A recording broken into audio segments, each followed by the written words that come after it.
If you're in the Pittsburgh, Pennsylvania area and need something great and fun to do, why not stop in to Pinball PA?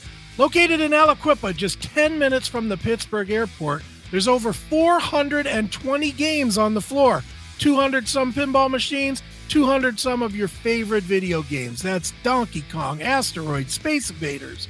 You name it, it's there. So check it out, Pinball PA. Go online and see what all is going on there at pinballpa.com. Once again, pinballpa.com. Pinball PA, it's where the action is.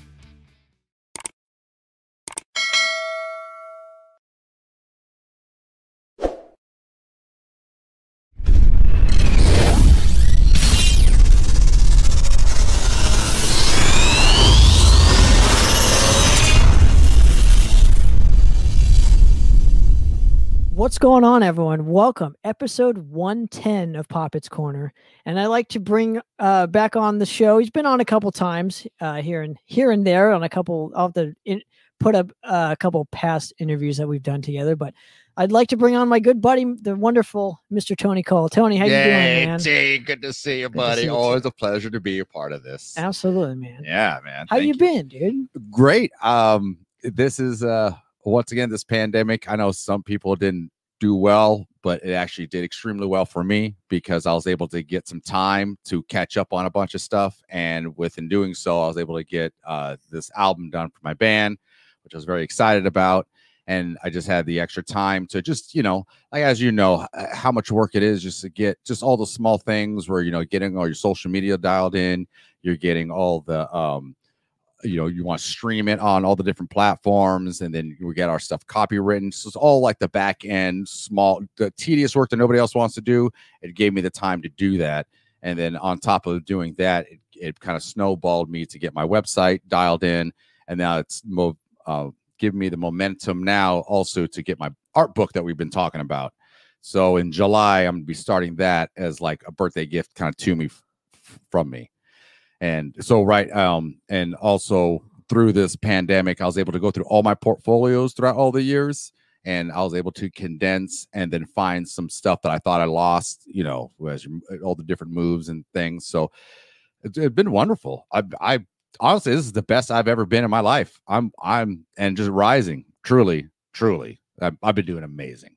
It's good. I'm grateful. Yeah, for sure. Man. It's good to see you. Yeah. I really appreciate you coming on. We're going to talk all about the brand new Fishing for Neptune album, which I'll put a link to the Bandcamp and whatnot. To the after the interview's done, I'll put it in so people can check it out there and purchase it. But let's walk me through just kind of the name itself, and I want to ask kind of the origins of where the name kind of came from. Well, the two brothers, Mikey and Paul Harriman, so I've known Mikey since 3rd grade. He's my oldest best friend. And then his younger brother, Paul. And so these guys always go scuba diving.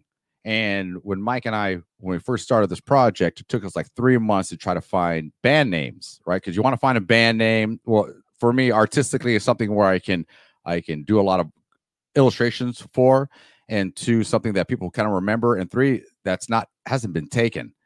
And so what ended up happening is when we started this band, we've gone through a lot of bass players, and this one guy who we're coming through, we're kind of talking, and he was kind of asking me about, Mikey and Paul and what they do, what they're into. And so they're both Christians. Their whole family is Christian, which I have no problem, anybody's religion, anything like that. So, and I love these guys, and their families are great. And so I was thinking, well, if you're going to go fishing, why don't you fish for the baddest thing in the ocean, which would be the god of the sea, which would be Poseidon or Neptune, right? It's kind of like the same thing.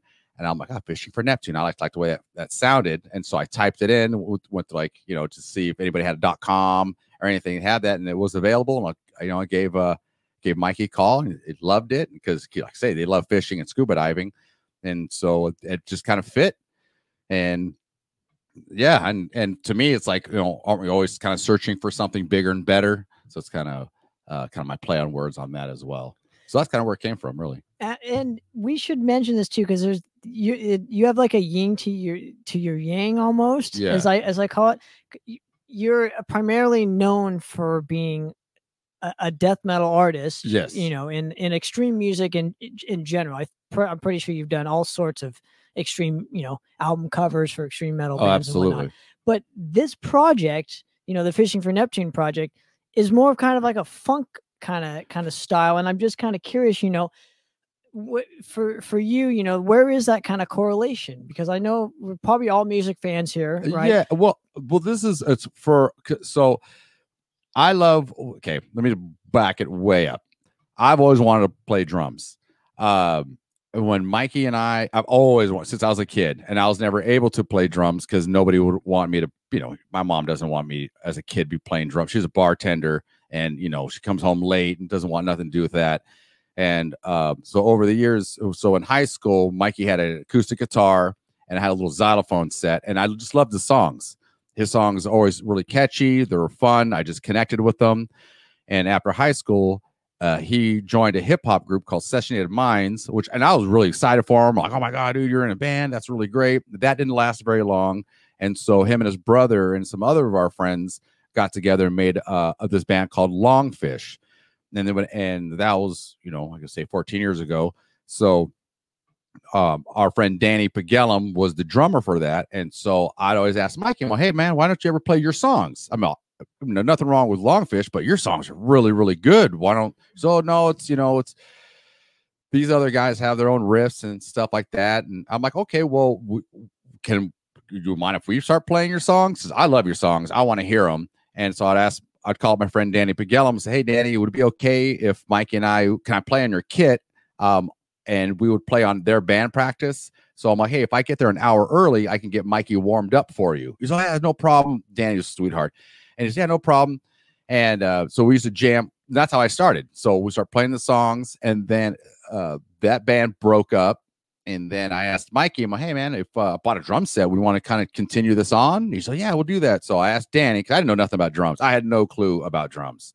And I called up my buddy Danny Pagellum and said, hey, man, if you see anything online, because I trust you, I trust your judgment and everything. Here's my budget I'm working with. And then right away he found something. And then we went down, bought this drum set, and that's kind of, you know, I never stopped. But the issue with me was I started playing drums late in life. I was like in my mid-30s. So I had to catch up. All my other guys, they play their music their entire lives. And I never like to be the weakest link to any project I'm ever a part of. So, you know, I went online. I bought the drum DVDs. You know, I practiced the metronomes. I have a lot. Luckily for me, I have a lot of drummer friends, and they'll always give me wonderful information, things I should be doing, paradiddles. You know, just, you know, always, you know, first thing, always play with a metronome. That's everybody always said that. So I'm like, all right, no problem. And then, yeah, I say over the years we just kept building the songs, and this project is for them, which is odd. It's for me, but it's really for them. It's their music because I love their music. I'm the biggest fan. There ain't nobody in the world bigger fans than the Harriman brothers and me.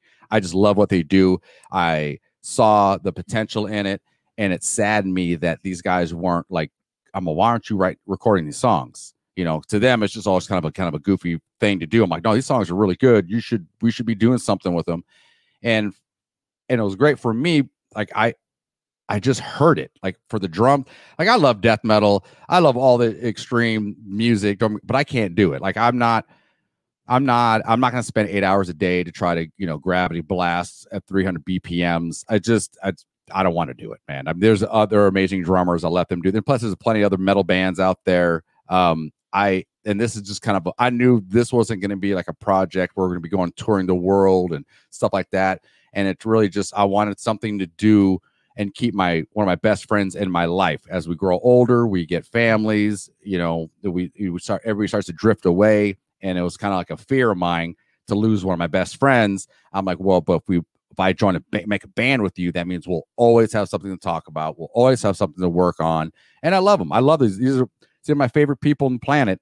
And if I have to make any excuse to do whatever I got to do to hang out with them, then this is what I'm going to do.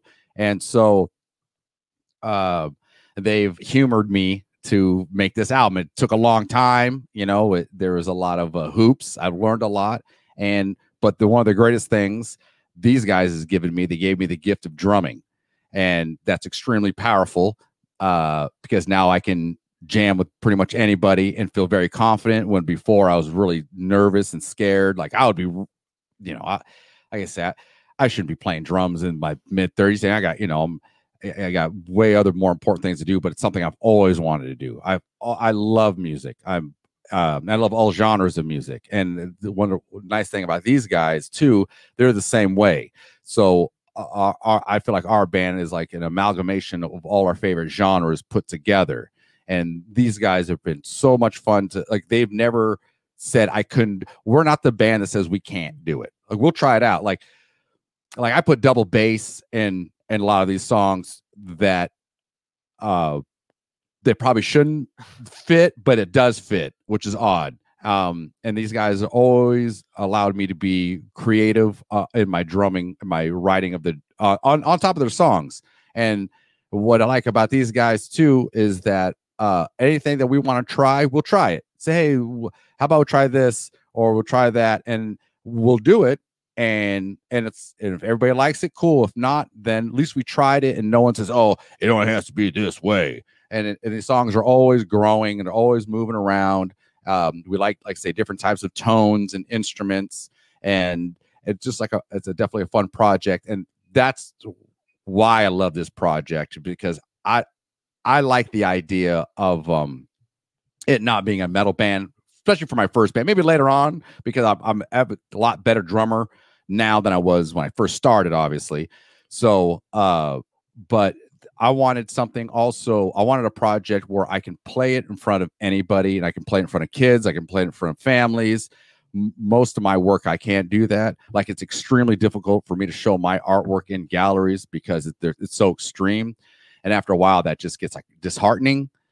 So I just kind of want something kind of to balance the negative with the, not that it's negative, but some of the images I've drawn are pretty intense. So I wanted something to counterbalance that. And plus, Mikey and Paul, it's not their metal brutal art. It's not their spirit. I'm accentuating what these guys are. I'm trying to bring out them more so than me. So, but there's a correlation to that with your specific artwork, because that's what you're doing for bands. You're trying to bring out their specific image, within the band, and bring out something, to give the band something that, like, their identity almost. Yeah, absolutely. And I want to go back to something real quick. When did you guys when did you specifically record your drum parts for this specific album? Because I know you mentioned earlier it's taken you a long time to do this. I know the band's been around. What, 2007? Yeah, 2007. We started 2007. Then eventually over the years, Mikey, he got a recording studio. And so I think we recorded the drums. I maybe just want to say three or 4 years ago. For this album. So you started recording it because we found our bass player Patrick, he was like the missing link. We have had a lot of great bass players, and they were all great, all wonderful, but they didn't they just didn't last for whatever reasons. And he was the missing link, and so he pretty much he was the sound that we were looking for.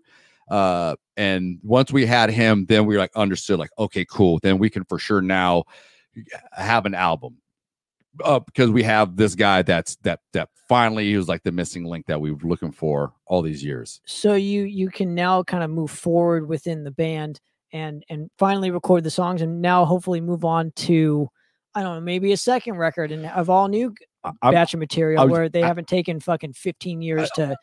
Because here's the thing, you have your whole life to write your first record. Right. Now let's see what you guys can do. Yeah. Oh no, I'm all about it. But the issue with, so as you know, in the beginning in a band, everybody's got different goals. Everybody's got different intentions. Everybody's got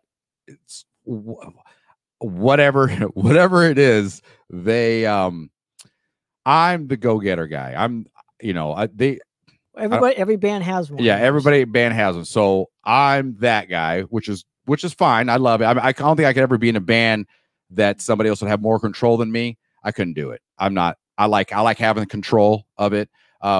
not saying that I control the music. I'm the opposite of that. I want you to be as free as possible to make as what you want, but I want to make stuff. I want to constantly keep making things, because as an illustrator or painter, artist, whatever you want to call it, I hyper focus on one project to bang it out, to get it done. I love contributing to the world of art and music. That's my passion. That's something I've done my entire life. These guys, I don't really understand personally. You have to talk to them about it. I'm ready. I'm always ready.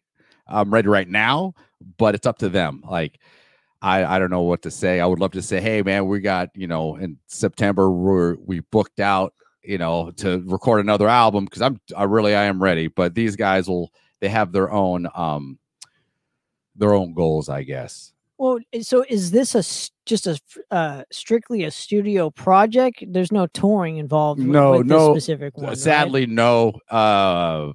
I wish there. And that's what's funny too, because I work in this industry, so I can easily put a tour together, no problem. And then I got a bunch of cool bands we can tour with, but it's up to them. Yeah. I can't drag these guys along. I mean, I'm down to do it. I mean, I'm down to put all the work in, but it's just up to them. So I love them with all my heart. I loved them so much, I made a band with them. Absolutely. But it's really up to them, not up to me. Now, what are you going to do next with this specific album in question? And what I mean by it is, is there, when is it the PR kind of starting now, and you guys are going to like hopefully do more interviews and get it out there, reviews? I guess what I'm trying to ask you is, since we're in the metal world, right? Like, this is a funk project, so like, who do you go to with something like this? Well, I also do a lot of work in like live art stuff in the EDM circuit and the festival circuit. So I have. And explain real quick again. I know I sound like a broken record. No, no. Can you explain to the folks listening and watching kind of like what live art is? So because it's kind of a brand new concept, even though in the metal world at least. Yeah. So live art is I go to an event or a show, and I bring a canvas and I paint on the spot. So I pretty much take the environment, the people, the bands, and then I paint when the bands are performing. And so it gives something for the audience. When the band stop, they can come back and see what I'm doing. And then they have an opportunity to actually speak to a legit working artist. And it's also a way to help me contribute, or help me to promote my stuff, contribute back to our community. And if there's any other bands or whatnot that want some work or need some work, they can ask me questions right on the spot. So it's been a win-win situation. But I love all genres of music, so I can't just get stuck in one. It's like eating hamburgers all day. I can't. I like a fish sandwich. I like salad. Anyways, so that's how I kind of feel about with music as well. And so when I go to the EDM, so electronic dance music, or transformative festivals like Lucidity, any kind of Burning Man event, and it's great because they have EDM music, but they have like jam bands, and they'll have like kind of bands similar to mine ish, but there's all different types of music there. So I'm plugged into that as well. And so that's kind of the circuit I wanted to really do with that project, is really just be more in that realm. So, I mean, what I'm going to do, I'm always going to be doing live art no matter what. And so it's just going to be sadly, at the moment, it's just me one thing I can, sell at my booth, really, because I don't know. I mean, I would love to play more to sell the album, but once again, I can't do it without these guys. And if these guys don't want to do it, then I'm just stuck with a bunch of CDs and a bunch of merch that I'm going to sell regardless, but once again, I'm doing the best I can with one person. Sure, that's all you can do. But yeah. I guess I was strictly kind of merely asking on, like, just the marketing for a record like this. I mean, obviously there are PR firms that do this kind of genre of music and whatnot. And so it's just kind of cool that, like, to learn, you're plugged into all sorts of different musical facets, whether it be extreme music, rock, and now funk. So it's like, well, you know, I wouldn't know the first thing about where to take this. You'd I have neither to do ask I. around. No, it makes two of us because we had we're not on a record label. This is DIY. We actually had to make a record label, Chum Bucket Records, which I couldn't believe nobody had. So it's on that, and really just a labor of love. I look at it as an art project. You know, I'm an artist first before I'm anything else, and it's how I view drums. And also a beautiful thing about this too, it helped me relate to the bands I work with. And it also, I'm able to, like, all my favorite drummers, I can talk shop now. It's a huge gift. I mean, the Harriman brothers gave me an immense gift. Like, I'm a better human being because of all this. I know it was, you know, a lot of hair pulling out and a lot of yelling, not yelling, screaming, but like just a lot of frustration and disappointments and anger and blah, blah, blah. But it forced me to, like, level it up, and nobody else is going to get it done. I'll go get it done. And yeah, and so I rose to the challenge and I did it. And I'm very proud of myself. I'm proud of myself on multiple reasons. One, I learned how to play an instrument like in my mid-30s. Two, I personally feel like it's a very original album. And three, I get, no matter whatever happens with any of us, at least we're recorded. So, you know, when we pass on to the next, we'll go back into dirt or whatever, at least our children too will have a record of us, you know, something they can always cherish. Sure.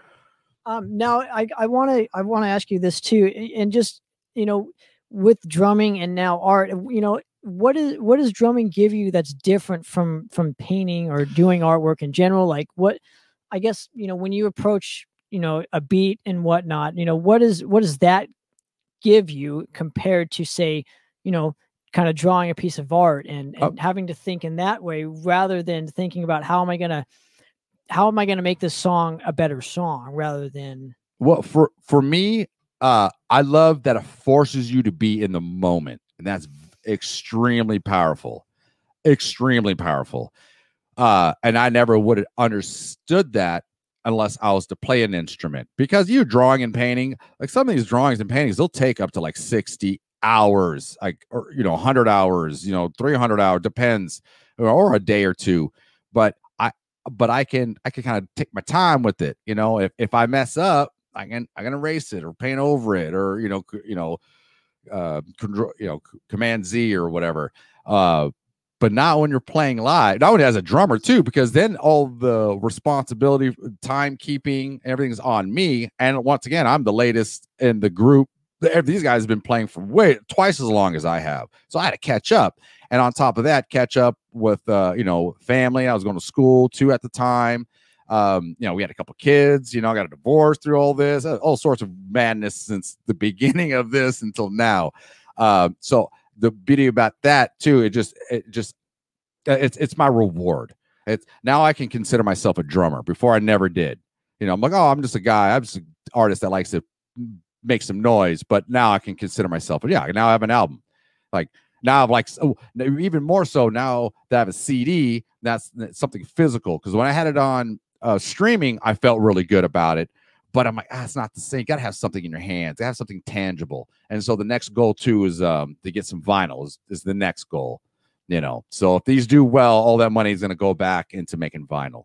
That's on my bucket list. And now that you have a record and whatnot, now do you kind of understand where the artist is kind of coming from more so than before when you would work with them and doing artwork? Because it's a different feeling, like obviously, you look at art as like, it's just a job. It's just, unfortunately, I've interviewed you in the past, and those are exact kind of. Oh yeah, I'll tell you right now, yes, still a job, yeah. So, but do you look at it a little bit, your like artwork going forward, a little bit more differently? Absolutely. With recording a record now. Yeah, that and a nice thing about because I did all the artwork I've done for the band is in that layout. So it's like a record. It's a record of the art. No, it's a word. Saying a record is bad, but it looks like it's a combination of just all. Does it represent each song per page? Oh no, those were just t-shirt designs and flyer designs over the years. Yeah, but it just has like the whole not discography. I'm trying to say the whole band's Essence? history in there, right?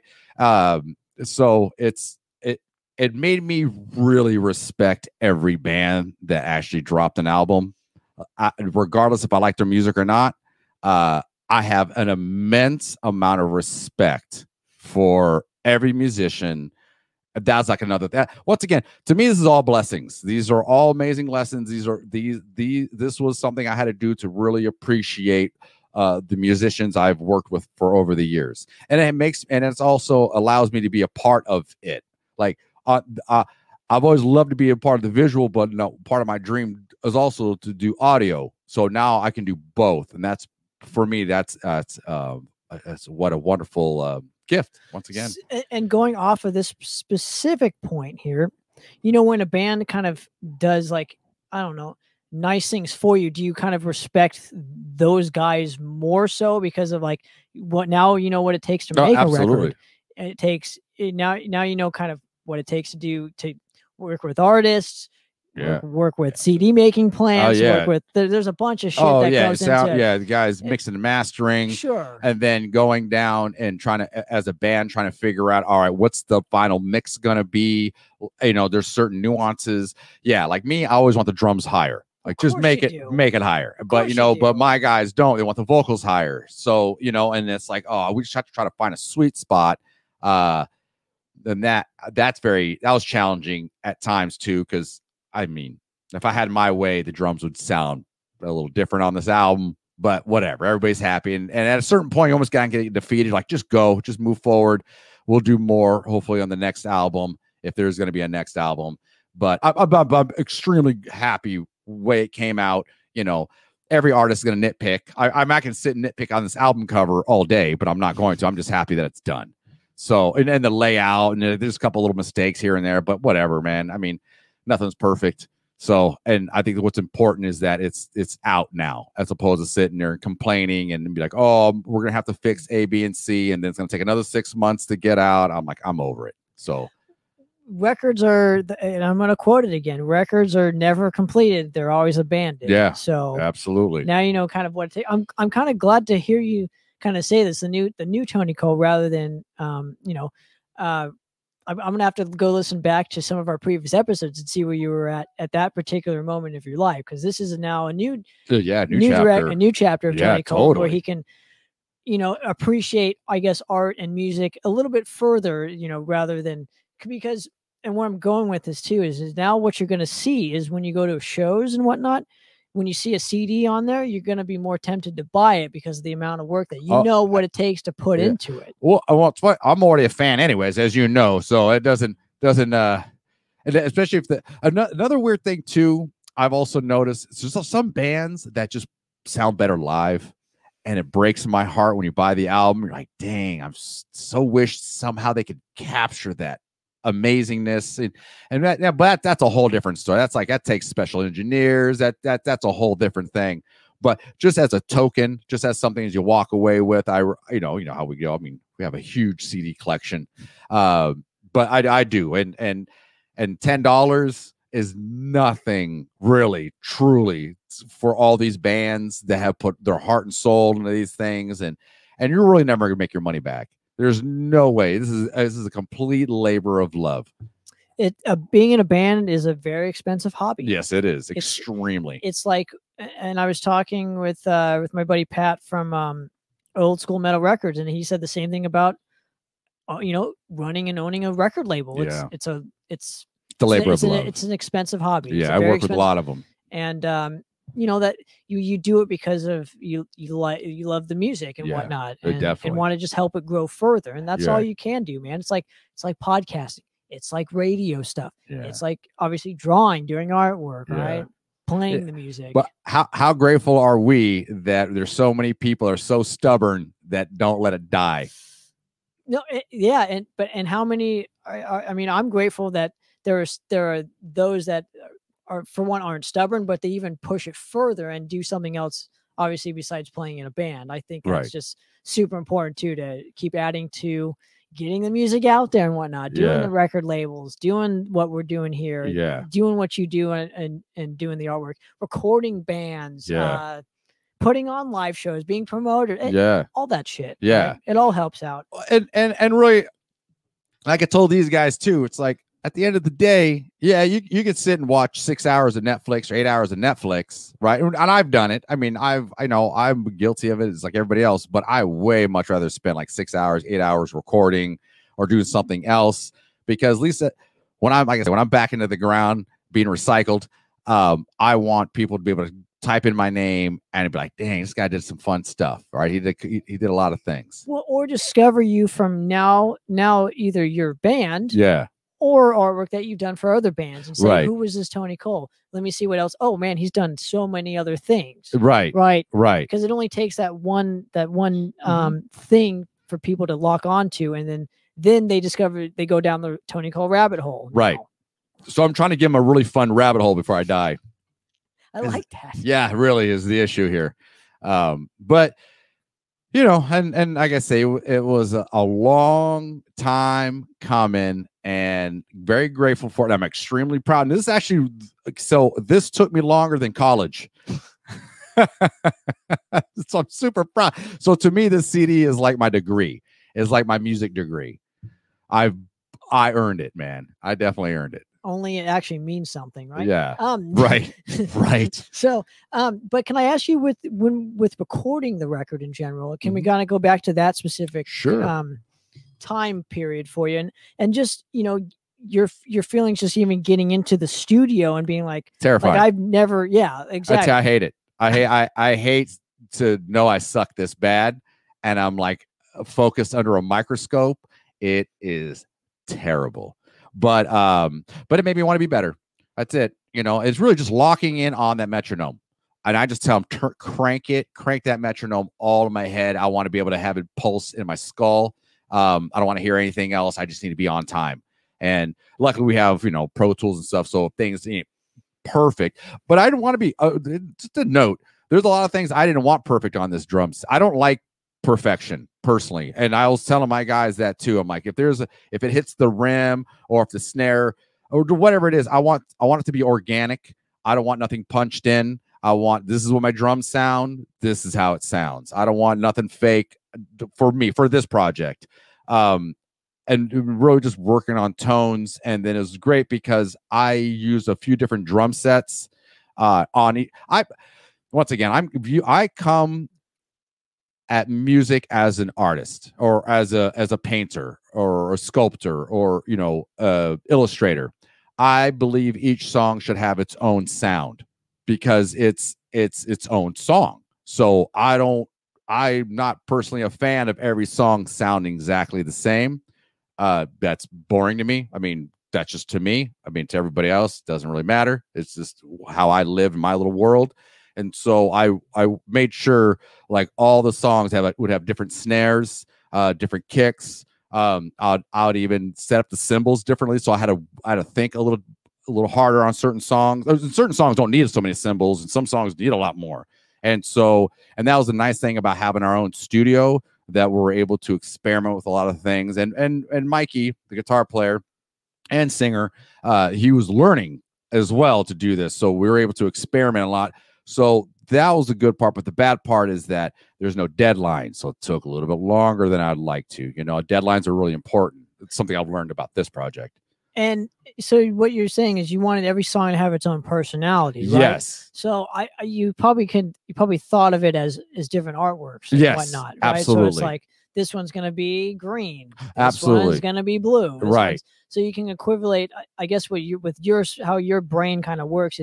It kind of works like that. Like you want everything to have its own kind of personality to represent what's going to represent best for the song. Right. And I got to ask though, with this thinking, did it translate well within the encompass of the full record? Oh, so yes. Like one song doesn't sound like it's recorded in a fucking closet, and this one sounds like it's we use all the same microphones. We all the same mics. It was just different equipment. Gotcha. But I'm saying, but it still sounds like one cohesive package. Yes. We had oh my goodness, Todd Burke. I think he mixed and mastered it. I think he worked like Jack Johnson, Ben Harper, a bunch of other people. Mikey, he's Mikey's neighbor.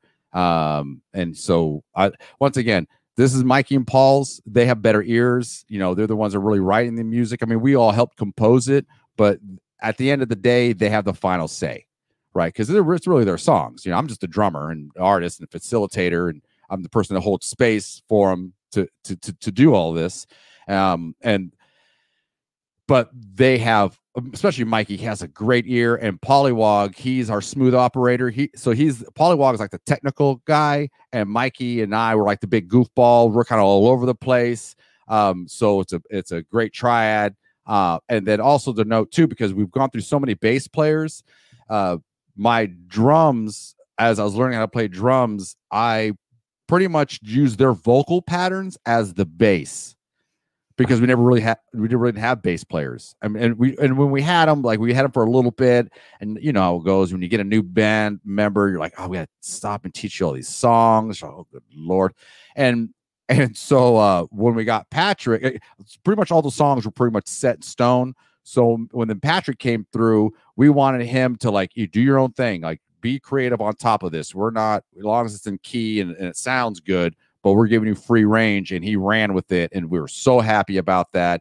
Then once again, all of us, we're all focused in on what we are doing in the band, right? We don't really, not that we don't care about what everybody else is doing, but we're not caught up in that. And I think because of that, it gave us a lot of freedom.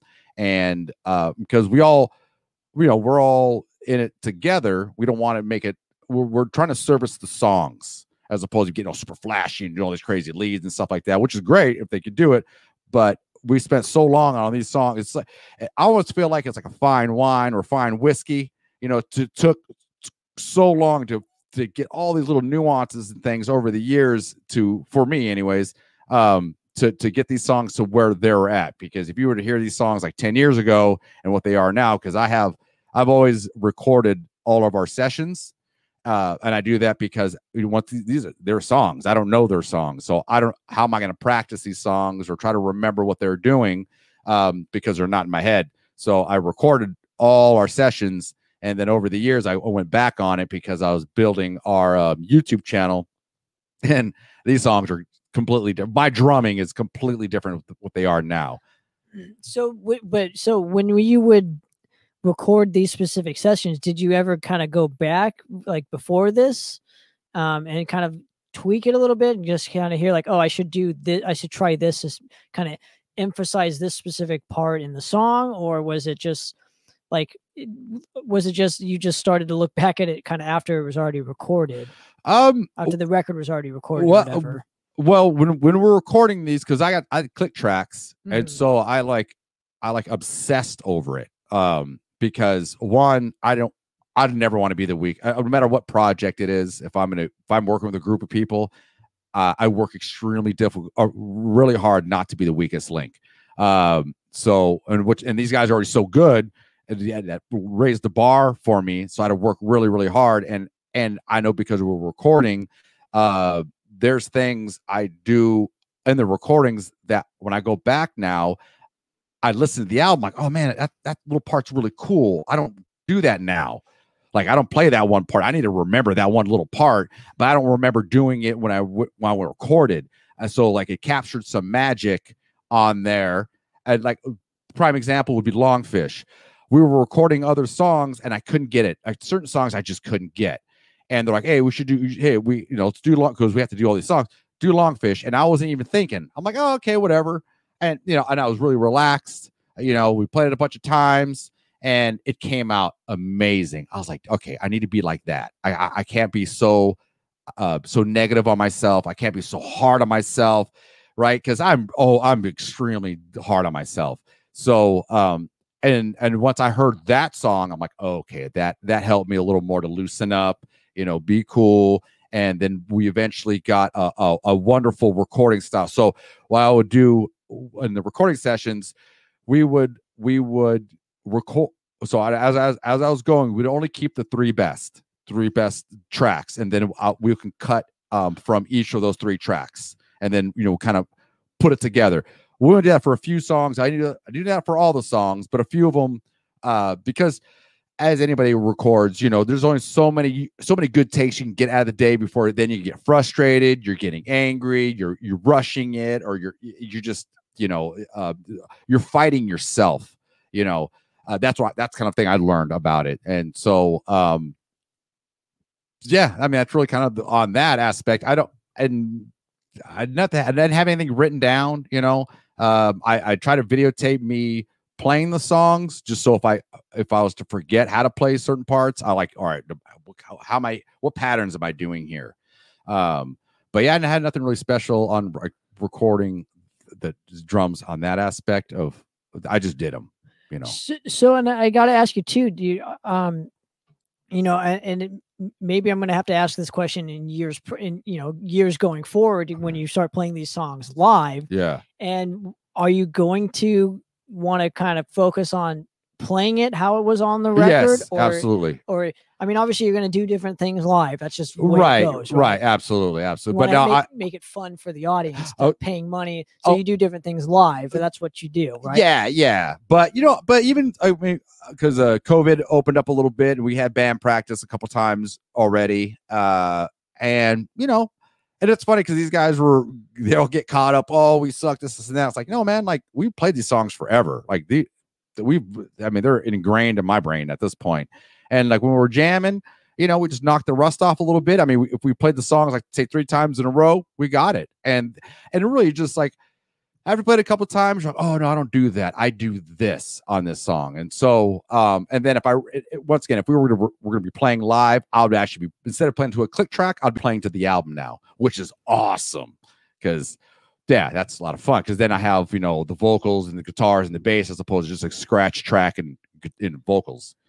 Now I got to ask you, kind of what are some of your favorite tracks to have recorded on it? Not your favorites from the record per se, but I'm talking your favorite like tracks. Just they were just super fun to record. It would be In the Dirt. That song is recorded live, and it's all not that was one take, but it wasn't the first take. It's one take, but not the first take, and it's all live. Like we didn't really have to mix it down too much. And once again, like I feel like each song should have its own tone, its own sound. So that one, and then the first song I ever wrote, which kind of hooked me to all this, was Music Notes. That was the first song I ever wrote drums to. And so to be able to finally record it, that was going to be on an album, that was a lot of fun. And did the band kind of give you more of the freedom on the artwork per se, and kind of building the image for the band, right? Because like I know you, right? You're the kind of guy that like wants, you're very visually speaking, and right? And I kind of get the sense that your other guys focus more on what it's going to sound like. Yes. So did you kind of have I mean, I'm sure you said absolutely, right? They gave you more freedom and whatnot. So going off of that point and whatnot, why did you decide to kind of paint a cover such as this in this kind of style? Because this is what, oil paint? Watercolors. Yeah. Well, when Mike and I, in high school, we had an art class together, and that was the first time I ever had a watercolor set. And so I wanted to kind of give it's just kind of just him and I it's kind of just bringing it back old school, really. And once again, this project is for Mikey and Paul. Like, I'm doing this for them, and in doing so, the gift of me pushing this is I get the gift of, once again, having an album, learning how to play drums. I get to hang out with my amazing friends. And I wanted it different than the other covers I do, because primarily, the nice thing about doing my own stuff is that when I work with clients, I have to change a lot of things. I can't do that in watercolors. So most of my work I do for clients is in Photoshop. So if they want something changed, not a problem. Like, all right, cool. We want this background change, easy. But in watercolors, it's kind of there. It's like, oh, this is what it's going to be. So I had the freedom in that. And then there's, I don't know if you see that there's a treasure chest in the side there that's records. So to me, if anybody finds this album on their own, it's going to be a little treasure for them. And then I think mermaids are super fun. I like the fantasy aspect to it. And then I wanted to kind of make it fun and colorful and bright, because that's what my guys are. That's what this music is. It's fun, it's colorful, and it's bright. and it's not offensive. You know, you can listen to it with your family, which I love, you know, because you definitely can't do that with my artwork, some of my artwork for sure. So yeah, and I just like to do something a little different because it's for me, it's for my project. I mean, I could went like hyper realistic and made it super epic and this and that, but that's not what this band's all about. We're like a fun party band, you know. So I want the artwork to represent that. And then because we're from Southern California, right next to the ocean, and, you know, live on the lake, so, you know, the water theme that just fit. And who don't like a mermaid? Yeah, absolutely. Now, what was the hardest part for you personally when making a record? Here's where I'm going with this. So let me just kind of educate the masses if I can, right? Yeah. So there are things that you have to do when making a record. It's not just recording and you play your parts and that's it, right? No. Yeah. So after that part happens, obviously you got to get the artwork for it. Yeah. You got to copyright the songs. Yeah, at least the smart ones do. Right. You gotta, I don't know. All social media. You got to grab all the social media tags. Yeah, that's way later. But I'm talking, you got to go to the CD making plant, the vinyl making plant, the cassette making plant, whatever it is. Right. Place your order because it's going to take weeks and weeks and months and months to get. Absolutely. Right? You have to work with engineers. You have to hit them up and see how they kind of work and what their kind of payment is and this and that and this and that. So now that we've kind of established more details of what it takes to actually make and formulate a record rather than just hitting record and playing and whatnot, what was the toughest part for you personally learning how to do this? Because this is your first record at age what? I don't want to give your age away, I'm gonna be 45. I'm gonna be 45 July 30th. Sure. Yeah. So under 50, what was the hardest part for you? Time. Just getting the time to do it. Truly, I got family. I got 2 kids. I have a girlfriend. I got career. That's the hardest part, really. And just because it's not hard. I mean, just sit in front of a computer to copyright stuff isn't hard. Talking to people isn't hard. I mean, I work with bands all the time, and really, it's just time to sit and do it. That's the hardest part, truly. I mean, nothing was really. I mean, I'm not saying I'm the smartest guy in the world, but I ain't stupid. You know. You've and we can branch off this too. Your contact list over the years of just you going out and doing live artworks, doing artworks for bands and whatnot. I'm sure you've learned a lot. Oh yeah. I'm sure people have told you kind of how to do it and stay away from this and do it like this. And obviously you have to formulate your own opinion around that, right? Because there are things that are going to work better for you than they say would for me. Right? Yeah. So. But you're a big help on this, man. I greatly appreciate it. You're the I'm one. not trying to insinuate No, but you were a huge help for sure on this. Oh, well, thank you. But I'm saying, like, with your clientele, I mean, that must have played a huge part in just making this less of a headache. Well, you talk about like finding the contacts, finding this, finding. Oh that, yeah, finding well, so like I went through disc makers, and that was kind of a no brainer because I was the bands that I work with lots because when I work with a band, I have to have the templates, right? So to do the layouts. So I mean, I'm a few hundred bands at this point in time. So most of the time they went to disc makers, and I've done from other ones from other labels, other printing places I've never heard of, but and every time they would give me a CD back from disc makers, I'm like, oh, this is like really nice. So that was nice. That was really cool. And they were, I mean, not to give a shout out to disc makers, man, but they were really easy. They were really easy to work with, to upload all the artwork. You can call them up. They actually called me to make sure everything was, they were super professional. I was going to use a couple other companies, but I just like the website. The website was really easy to use. And the quality came out great. And then I remember you're saying before about to get duplicated and reproduction or replications. The differences between them are weird. Yeah. People don't realize that. I didn't realize that until you said that.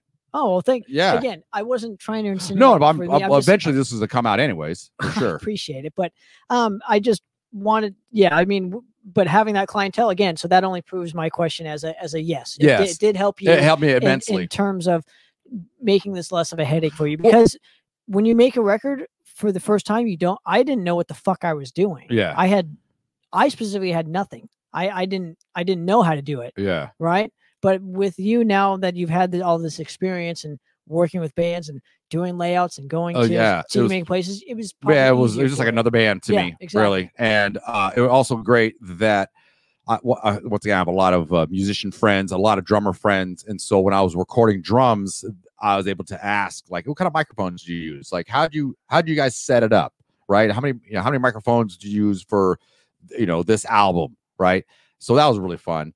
And then I could talk shop. I love talking shop. Like, one of the coolest feelings is I can now go to one, as opposed to just being a fan. But I like your drums. You're so rad. This album's amazing. You're like, no, man. What kind of gear you got? Like, what kind of wood you using? What kind of snare you using? Like, what kind of pedals? What kind of sticks? We could. So I'm not just like. I'm a little deeper into it now, and I can have like a serious conversation. Who doesn't like talking shop? Like, I don't know, too many people don't like talking shop. I love talking shop. I'm all about talking shop. I made a whole show dedicated to just talking shop. So yeah, I'm in so the same fun. Boat, right? Yeah, it's super fun. And that's like you say, like an expensive hobby. Like, man, drums are so. I never realized how expensive musical equipment is. And one thing Mikey always says is like, you're gonna get what you pay for, right? And I'm like, and so there's a part of me, I'm like, I wish that we were definitely making another album for sure. I mean, I'm never not going to be playing with these guys. I'm going to be playing with these guys until I physically can't play anymore. And I know they got families, and they're like, they're old. To me now, I'm like, I have the album, and I'm not going to really pull as much as I used to, because now I have this, and if they guys want to do it, cool. But I feel like I'm a burden to them most of the time, sadly. But maybe that's not true, but that's how I feel. And so, and if I knew that we're going to make another album, I'd easily drop like $1,200 on a snare that I want to buy equipment, But can I ask you though, do you think that comes from like a more of a selfish thing? And here's where I'm going with this is when like you're making an album and stuff, your ultimate goal was to just be on a album, right? Just to be on, my ultimate goal was to have Mikey and Pollywog's songs recorded. But yeah, I wanted to be on an album for sure. But I would have been on any album. But your ultimate goal was to have something show for it. You have something for all my hard work, for all your effort and hard work for sure. Throughout the years. Yeah, learn an instrument. Yeah, right. That's not easy to do. Right. So I could assume that some of that would played into the selfish kind of thing. Because this is all me. This is all selfish. Absolutely, 100% selfish. I will be the first guy to admit that. Like, I wanted this. Sure. My guys didn't want it as bad as I did. But most musicians are like that. They have to be. The guy putting in the most work, that's one of the ultimate motivations. Yeah. Is you're doing it for you. Yeah. And unfortunately, that's not unfortunate. No. That's fortunate that's the mindset. Because if it wasn't the mindset, nothing would get done. Nothing would be happening. Like, I understand that I'm dying at some point. I almost got in a car accident. That was another thing. I got in a bad car accident. I couldn't believe the music was done. And when I was in the hospital, the first thing I thought of was like, I cannot believe I didn't do the album cover or the layout. Like, I could have died. Like, I was like 5 inches away of death, literally. And then I'm like, the album would have been done, because my guys they would have just sat on it. Maybe their kids at one point in time, 20 years from now, would have found it, and then maybe it'll put something online. But my guys would have done it. I know they would never have done it. Well, who knows if the internet would be a thing in 20 years? We don't even. You're right. We don't even know. Yeah, but no, it's completely me. It's Mikey. I told Mikey, and he's like, he'll match me, for sure. And this is all me. Yeah, I take full responsibility. And you're right, though. And there's nothing wrong with it being selfish. I was just merely saying that, like, that's a huge motivation for people like us. It is for me. Yeah, I want it done. I want something to show for it. Like, I like to make things. This is why I'm on the planet. I'm a creative soul to make stuff. Like, consuming is one thing, but I'd much rather produce and make things for other people to enjoy, including myself. And plus, I feel better about myself when I accomplish things. It just feeds my soul, man. And I know you always do interviews, you talk about your artwork. That's what you're kind of known for. But I kind of, if you don't mind, I just kind of want to stick to the Fishing for Neptune project, because that way I can get more of this specific story out. Because again, I'll probably bring you back on here and we'll probably talk all about your artworks and whatnot. And get that history again, which again, we're on a new platform. So I want to get it fresh in people's minds. Absolutely. But for now, let's stick to this fishing for Neptune. I'd love to. Yeah. And wait a long time coming to talk about it. I'll talk about it all night. And I just want to ask you, you know, with this in mind and whatnot. So now that it's out and whatnot, you know, what is your next step for it? For this band? Yes. What is? Try to get the guys together and see if they want to do a CD release party. That'd be kind of nice. I mean, considering we have a CD. So that's my next goal, and to do that. And I also have we're gonna do a music video. I've already paid for a music video. So the hard part though is to figure out what song you do a music video for, you know, and what kind of music video. You know, do you want to just do we're at the beach and videotape it like that? And like I want to do something more creative and more fun. But once again, it has to make sure everybody's on the same page. We got to make sure we're doing, because I would like to make videos truly, but you know, the reality that's not going to happen. But so my just real small goals would be like, A, to get, you know, have a CD release party would be great, and then 2, to have a music video. That'd be a lot of fun. And then if we could do that, I would like to have that live session recorded, and then have the video recorded, and then we can re-release the CD with like a 4-song demo with some live tracks, and also the video, and extend the thank you list. It's my buddy T on there. My bad. I'm sorry. This. No, I'm not even. No, I feel bad. I'm like, oh, I should. I'm not going to touch that. But I love you. But the thing is like, okay, so let's go for the music video. So if it was, what is in your mind is going to represent best for this in a music video form? So say you can only do one music video. Yeah. How would you encompass this band and the record per se in a music video? Go. Well, the idea would be have it fun. We have kids, we have children, so they range from like 10 to like 2. So I want to bring the kids involved, and I want to dress them all up in like mermaids and, you know, pirates and octopuses, because we're a fun band. And I want that to represent. I want people to watch the video and smile and like feel good. Be like, oh, this is super cool. And I mean, you want to know that they are kids, but they're gonna be all dressed up. And my Mikey, the guitar player, he has a phenomenal gift at cardboard art, which I didn't know until he made his son this robot outfit for Halloween, and it blew my mind. I'm like, dude, if you can do that, then we can work on some other stuff. And that's kind of what it is. I mean, I just want to make it fun and creative, you know, and just really loose and light. Just there's enough doom and gloom. I've contributed enough doom and gloom too, artistically. And so the nice thing about this project is that I can focus on the opposite of the doom and gloom. So, you know, it's bright and happy, and that's what you know, especially Mikey. He's the yin to my yang, right? Like I'm the one that's usually angry and brooding and upset, and Mikey's the opposite of that. So he reminds me not to take it so seriously. He has great perspectives on things, but then I'm the guy that's like, well, we have to get things done, you know. So it's a great balance, and I love him with all my heart. So, you know, he knows if I was ever to get angry or not. He knows never to take it personally. He knows that, because he knows the bottom line of everything is that it only comes from love, and I'm only just because I'm out of frustration. It's not out of like anger, or like spite or vehemence or nothing like that. It's just like, oh man, I wish let's get these things done. Just hurry up. Like, come on, man. Like, we have like 70 songs. I'm like, how long? Let's get all these things done. Like, let's, and then there's always like excuses. I'm like, I get it, but the nice thing about that too is like, all right, you're gonna give me an excuse. I'm gonna give you 5 solutions. Boom, boom, boom, boom, boom, boom. Right? And then leaves it up to his court. But because I love him so much, I don't have to. You know, you attract more flies with honey, right? Well, you only can lead a horse to water. Yeah, yeah. You can't make him drink. Absolutely, absolutely. But so that's kind of like the video. And we live in Southern California. We live, you know, there's oceans here, and I live on Lake Mission Viejo, so we can shoot by the lake as well. But we have to line it all up, because, like I say, everybody's got families and stuff like that, and I got to figure out, like, I want to make it. the part of me is thinking like, oh, it'd be cool just our shortest song, just kind of make a video for our shortest song, just so it's kind of like less work, less editing and stuff like that too.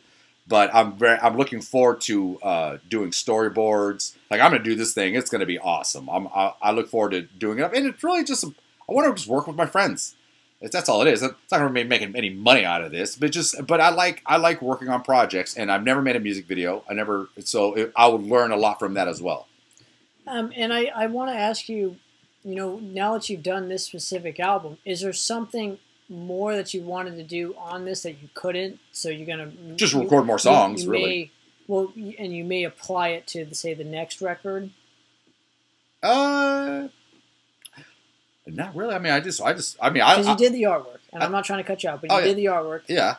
You recorded the drums. I did the layout. I'll give you a laundry list of things I do for this band. I mean, I do the social media, do all the back end stuff. These guys, all they have to do is just record. That's all they do, and they got to, and we all financially pitch in our parts, right? Like, if these guys were to pay me to do this layout and all the art, each page has individual illustrations. Sure. It would be in the tens of thousands of dollars, right? And yeah, this is out of all the layouts I've ever done, this has not all my work, but it has action packed, full of illustrations and stuff like that.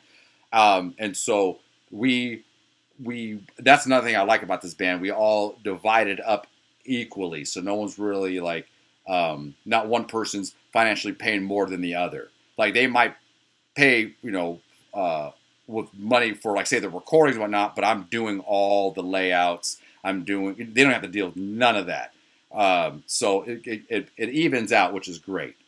But yeah, nothing really I would really change. Only thing I would change is actually just renting out a studio space, and just blocking some time and just going in and just banging it out. I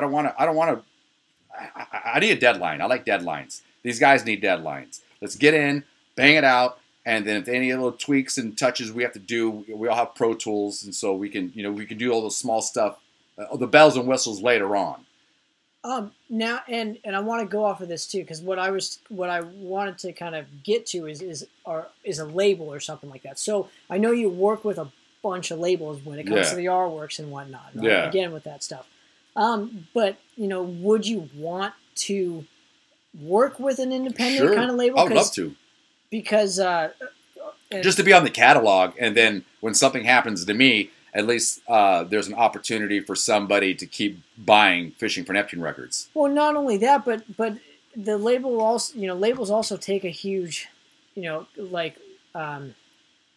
off of our chests and what they do. They do a lot of work. They work with the CD making plants and all that. I would just really want it for distribution. I don't need I don't need a label to do any of that stuff. Again, that's one part of a label. So I'm saying, like, would you want that on the next thing? Let's say you do a second record. Right? Yeah. Would that be an option for you? Oh, absolutely. It's an option. I mean, we can so I only did 500 of these CDs just in case if a label does click onto it and wants to re-release it. It's like, oh, this is like the collector's edition.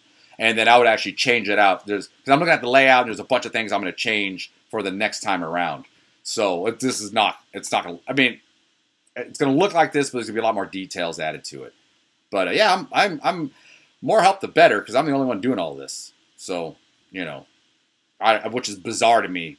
I would imagine if you're in a group with people, the other members would want to celebrate it and share it and promote it as much as anybody else. But that's definitely not the truth. That's for damn sure. Now let's and I want to thank you so much again for giving me a couple minutes of your time, dude. Oh, brother, anytime, man. It's always a pleasure to hang out with you. So, but before we get out of here, I always like to get the links. Where can people find the Fishing for Neptune stuff and support, like, not only a great band but a great artist as yourself, and give me all the sketches for Sketch to Soul links. Oh, and all that stuff. Well, the two main ones is fishingforneptune.com. It just links up to a Bandcamp, just because, I mean, once again, if we were going on tour, if this was going to be more serious, I would treat it more serious. But to me, this is just an art project, right? So I mean, I would love to go on tour. I would love to do all these amazing things that other bands get to do. But, you know, if I was a DJ or if I was just doing it by myself, it'd be done. I'd be gone already on tour to promote this thing. So it's pretty much like a Tony Koehl project, really. And my friends helped me with the Tony Koehl project. So you can go to sketchthesoul.com. And then it has the artwork and stuff like that. And then, but you can buy the album on Fishing for Neptune. And if you don't want to buy the album, if you want to just hear it and rock out to it, you can do it on all streaming platforms from iTunes, Pandora, Spotify, all that good stuff. But if you do buy it, then all the money is going back to make records, because this is all DIY. We're doing it all ourselves. We're funding everything ourselves. So. Yeah, you should buy the record. I mean, the record's because look, you can buy a digital copy for the same amount as you can do for a physical copy. So why don't you just get a physical copy? Because if I have any fans of my art, this is the booklet with a bunch of my artwork in it. I don't even have a book yet, so this is the closest thing you got to a book. Yeah, and like I say, there's a lot of love and soul put in that thing for sure. And you also get to hear another side of Tony that maybe you wouldn't get from just seeing your artwork. Right? Absolutely. Absolutely. That's the whole, again, going full circle here, the yin to the yang. But yes. Mr. Tony Koehl, really appreciate you coming on. Thank you so much, again. my friend.